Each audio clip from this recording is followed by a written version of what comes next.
Sports మనం అక్కడ encourage చేయడానికి ఇట్లా రకరకాలైనటువంటి దీనికి చాలా సూటబుల్ ప్లేస్. దానికి సంబంధించి గవర్నమెంట్ ఆఫ్ ఇండియాలో మినిస్ట్రీ ఆఫ్ స్పోర్ట్స్ని మనం అప్రోచ్ అవ్వడం జరిగింది.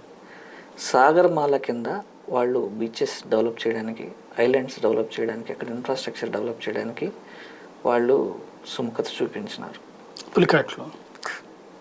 కాకపోతే అక్కడ ఏంటంటే ఎకో సెన్సిటివ్ జోన్లో ఉంది కాబట్టి కొద్దిగా ఇబ్బందికర పరిస్థితులు, అంటే ఇమీడియట్గా స్టార్ట్ చేయడానికి అనుమతులు ఉండవు కాబట్టి ఇప్పుడు దానికి ఒక ప్రాసెస్ స్టార్ట్ చేసాం, మినిస్ట్రీకి అప్లై చేసాం, మాట్లాడాం.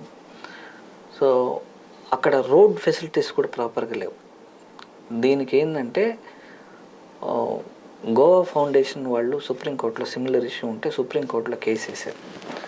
జూన్ 2022 వాళ్ళకి పాజిటివ్గా ఒక జడ్జిమెంట్ వచ్చింది. ఆ జడ్జిమెంట్లో ఏముందంటే construction of new roads, strengthening of the roads, widening of the roads చేసుకోవచ్చు. దానికి ఒక కమిటీని వేసి ఆ కమిటీతో అప్రూవల్ తీసుకొని పర్మిషన్స్ ఇచ్చి చేయొచ్చు అని గైడ్లైన్స్లో సుప్రీంకోర్టు ఆర్డర్ వేయడం జరిగింది.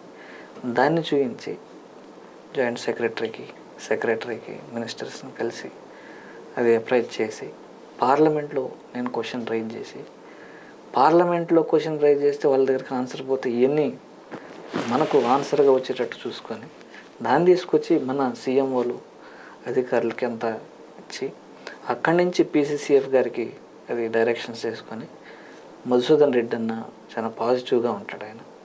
సో ఆయన దగ్గర నుంచి ఒక కమిటీని కాన్స్టిట్యూట్ చేయించి ఇప్పుడు మా